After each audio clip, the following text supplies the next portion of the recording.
Hello friends, आज इस video में हम प्योरली मेमोरी बेस्ड क्वेश्चन जो कि 3 जून अभी नोटसेट का एग्ज़ाम हुआ था उसके बारे में बात करते हैं। जो क्वेश्चंस मुझे मिले हैं तो उन क्वेश्चंस के बारे में आज इस वीडियो में बात करने वाला है। ये मेमोरी बेस्ड क्वेश्चन है, गलत भी हो सकते हैं। तो पहला क्वेश्चन आया है, when teaching a mother of 4 month old with diarrhoea about the importance of preventing dehydration the nurse would inform the mother about the importance of feeding her child. ठीक है, ये ऑप्शन दिए हुए हैं। फ्रूट जूस देना है, diluted carbohydrate drinks, soya based, lactose free formula, regular of formulas mixed with electrolyte solution. तो इसके अकॉर्डिंग ये दे रखा है, 4 month का बच्चा है, डायरिया हो रहा है, अब उसको क्या बेस्ट रहेगा उसके लिए। ठीक है, तो सबसे जो बेस्ट रहेगा इसमें regular formula mixed with electrolyte, ये वाला जो है ये बेस्ट रहेगा। ठीक है, 4 month का बेबी है, ब्रेस्ट फीड के अलावा तो कुछ दे नहीं सकते, बट फिर भी अब डिहाइड्रेशन हो रहा है तो उसको देना है। ठीक है, तो इम्पोर्टेंट बेस्ट फीडिंग के लिए क्या रहेगा, D answer is the best. ठीक है, तो मेरे अकॉर्डिंग इसका जो आंसर है regular formulas mix with electrolyte solutions है ना, ये बेस्ट हो सकता है उसका। ठीक है, तो ये क्या प्रायोरिटी बेस्ड क्वेश्चन है, देखो कौन सा प्रायोरिटी है तो वो आपको देना है। नेक्स्ट क्वेश्चन की बात करते हैं हम।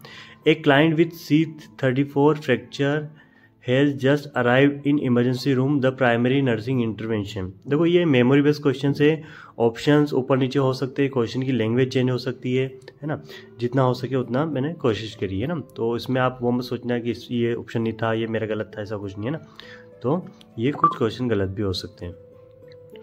तो इसका फर्स्ट आंसर दे रखा है stabilisation of cervical spine, airway assessment, stabilisation, confirmation of spinal cord injury, normalisation of intravascular volume. तो देखो फ्रैक्चर हो रहा है, वो भी सर्वाइकल का हो रहा है, तो सबसे जो बेस्ट और फर्स्ट प्रायोरिटी होती है वो होता है कि नेक का मूवमेंट को रिस्ट्रिक्ट करना। तो stabilisation of the cervical spine सबसे बेस्ट ये होगा, फिर उसके बाद फर्दर की जो भी है वो होता है।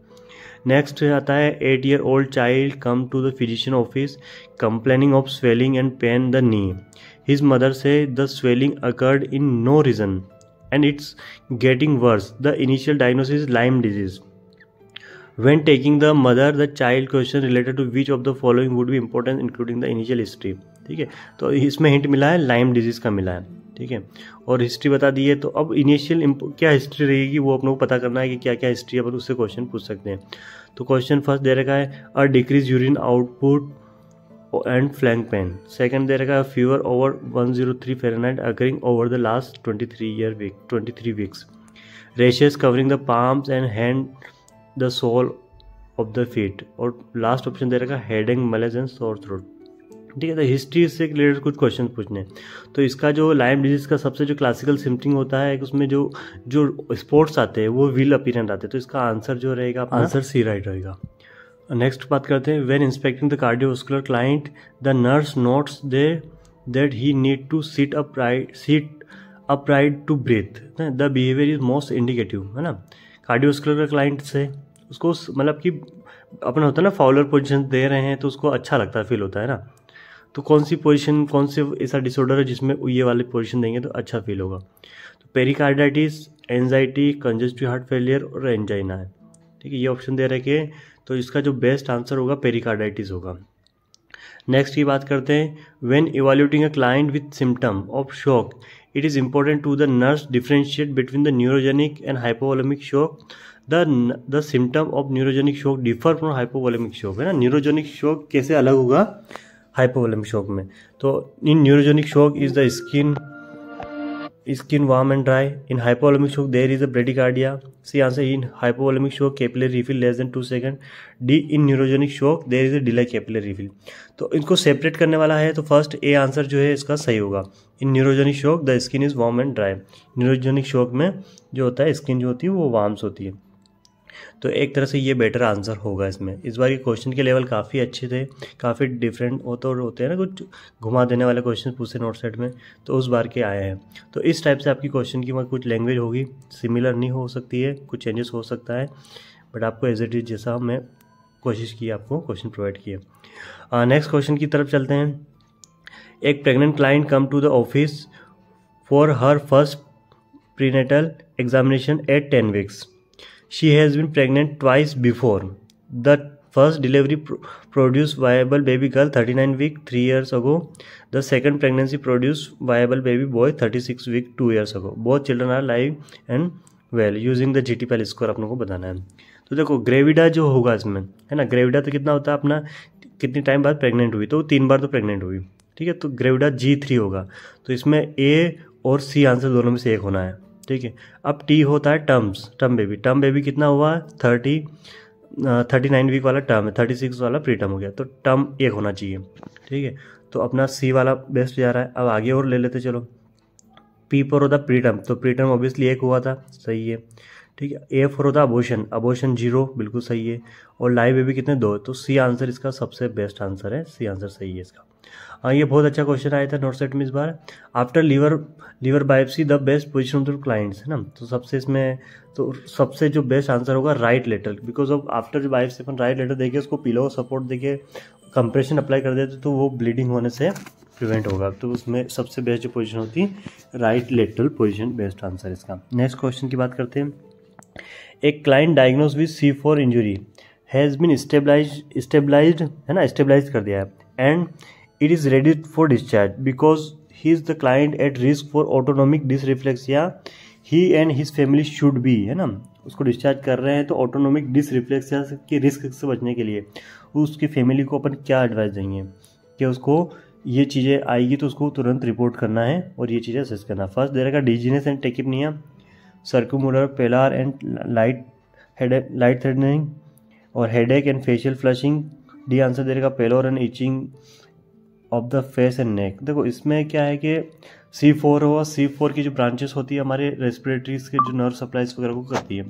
तो जो अगर रेस्पिरेटरी जो प्रॉब्लम्स आती है या फिर सांस लेने में प्रॉब्लम होती है, जैसे कार्डियोवास्कुलर की प्रॉब्लम कुछ आती है, तो वो आंसर होगा। तो ये आंसर इसका सही मानेंगे।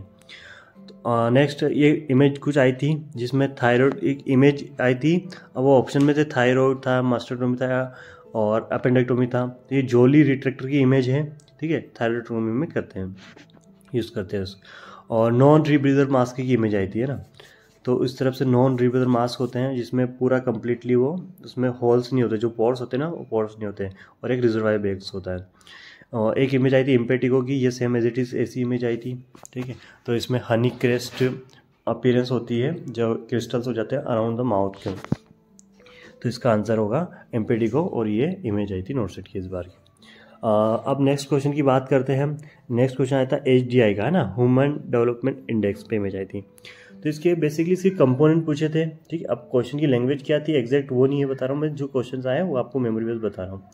तो human development index health knowledge and standard of living, अब उसमें कुछ नहीं होगा तो वो आंसर इसमें आ जाएगा। प्रिवेंशन ऑफ बेड सोर से रिलेटेड क्वेश्चन भी देखने को मिले थे इस बार, है ना। बेड सोर को प्रिवेंशन करने के लिए अपन कौन कौन सी चीज़ें अप्लाई कर सकते हैं, तो 4 ऑप्शन थे, उसमें से एक्सेप्ट का ऑप्शन था आई थिंक, तो वो हम लोग को अलग करना था। तो वो जो भी ऑप्शन था उसके अकॉर्डिंग आपको उसमें देखना था। बेड सोर से रिलेटेड भी इमेज आई थी इस बार। नेक्स्ट क्वेश्चन की बात करते हैं। FFP पे आए थे क्वेश्चन, है ना। FFP इन द सेंस कि फ्रेश फ्रोजन प्लाज्मा, है ना। इसके स्टोरेज पे क्वेश्चन आया था को इसको स्टोरेज कितने डिग्री सेल्सियस पे करते हैं, या फिर कुछ ऐसा इसकी कुछ लैंग्वेज आई थी।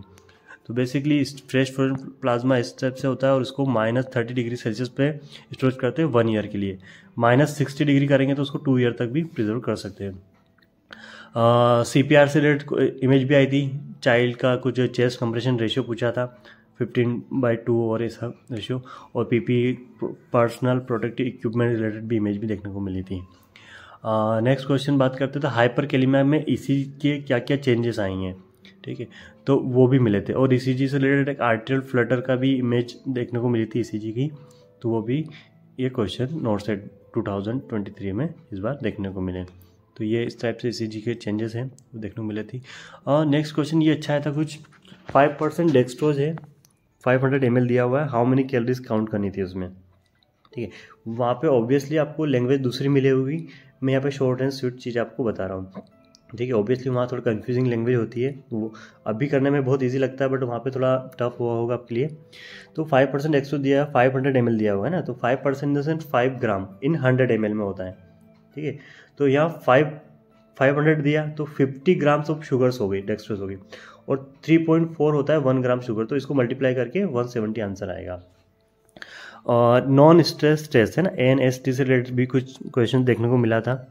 तो उसका कुछ ग्राफ एक्सीलरेशन डी एक्सीलरेशन कैसे होता है वो उस पर कुछ उससे रिलेटेड कुछ इमेज आई थी। तो ये NST पे भी एक इमेज देखने को मिली थी। ये सबसे अच्छा क्वेश्चन आया था आफ्टर लंबार पंक्चर पोजीशन, है ना। लंबार पंक्चर कर देते हैं स्पाइन में वाला अपन स्पाइन एनेस्थीसिया में, तो उसके बाद कौन सी, तो सुपाइन या न्यूट्रल अपन विदाउट पिलो उसको देते हैं। एक अपना कॉन्ट्रासेप्टिव मेथड पे क्वेश्चंस में देखने को मिला था, अंतरा से रिलेटेड, है ना। ये भी क्वेश्चन अपनों को इस बार नोट सेट में देखने को मिला, अंतरा जो कि कॉन्ट्रासेप्टिव मेथड में यूज़ करते हैं। CSF finding in TB patient, है ना। तो CSF अपन सैंपल कलेक्शन करते हैं, तो TB वाला जो पेशेंट होगा उसमें क्या क्या चेंजेस मिलेगा, तो कोवे अपीयरेंस दिखती है, ग्लूकोज डिक्रीज दिखता है ना, उसका ये रहता है। और next question component of KMC के पूछे थे, है ना। KMC कंगारू मदर केयर के क्या क्या कंपोनेंट थे, तो उसमें ऑप्शन दिए हुए थे, तो क्या क्या एक्सेप्ट करना था यार, जो भी मेंशन था वो इसके अकॉर्डिंग ये क्वेश्चन भी मिला था। एक क्वेश्चन मिला था अपने को बर्न से रिलेटेड, तो fluid of choice in burn patient जो होते हैं उसमें फ्लूइड ऑफ चॉइस कौन सा आता है, तो सबसे बेस्ट कौन सा था, RL होता है, क्योंकि इलेक्ट्रोलाइट इम्बैलेंस बहुत होती है, तो RL is the best answer है। बेसल इंसुलिन का कुछ क्वेश्चन आया था, डिग्लूट ये आंसर में था उसके अंदर, इसका एग्जैक्ट मुझे कुछ पता नहीं, बस थोड़ा सा मुझे आया था मुझे देखने को, तो ये आंसर मिला था। नॉर्मल को BP भी पूछा था, 120/80 आया, जो भी उसमें 110/90 जो भी ऑप्शन में होगा तो वो उसका आंसर मिलेगा। ओवरऑल जो बात की जाए कि नोट सेट का जो क्वेश्चन का जो था पेपर, देखो ईजी नहीं बोल सकते, नोट सेट जो होता है ना वो अपना लेवल बढ़ा के ही देता है हमेशा, और बेसिक क्वेश्चन तो कुछ क्वेश्चन इजी भी मिलते हैं बिल्कुल, कुछ टफ भी मिलते हैं, और लैंग्वेज हमेशा ट्विस्टिंग लैंग्वेज होती है ना। जैसे कि अभी हम मेमोरी बेस में बात कर रहे हैं, तो यहाँ पे बहुत इजी लग रहा है कि हाँ सिंपल से क्वेश्चंस आए, बट वहाँ पे एक्चुअल में जो लैंग्वेज होती है और जो स्टूडेंट एक्चुअल में वहाँ करता है एग्ज़ाम, तो वहाँ बहुत कन्फ्यूजिंग होता है, वो बड़ा टास्क होता है उस लैंग्वेज को समझना, उस टाइम में अटेम्प्ट करना। तो ओवरऑल जो था आए, तो देखो टॉपिक तो वही पूछे जो अपनों सब पढ़ रखे नोट्स वगैरह में पढ़े हुए वही टॉपिक्स हैं, है ना, बस वही है, कुछ घुमा फिरा के देते हैं, तो ऑब्वियसली वो थोड़ा चेंजेस होता है, बाकी तो कोई इशू नहीं है, अच्छा पेपर था, बहुत बढ़िया, मतलब कि बोल सकते हैं ना कि तो पेपर एक बात की जाए तो एक मीडियम लेवल का था, ठीक है, ज़्यादा टफेस्ट भी नहीं बोल सकते कि समझ में नहीं आ रहे क्वेश्चन तो समझ में भी आ रहे हैं, बस वही थोड़ी ट्विस्टिंग लैंग्वेज थी, ठीक है, तो एक मीडियम या मॉडरेट लैंग्वेज का हम बोल सकते हैं कि हाँ इस टाइप से था। तो अब नेक्स्ट नोट सेट भी आ रहा है सितंबर में, ठीक है, तो उसकी आप प्रिपरेशन करने लगे, जैसा भी पेपर होगा इसका रिजल्ट विद इन मंथ में आ जाएगा, ठीक है, अपनी तैयारी को कंटिन्यू करिए जैसा भी आपका पेपर गया हो। वीडियो को पूरा देखने के लिए बहुत बहुत धन्यवाद, थैंक यू सो मच।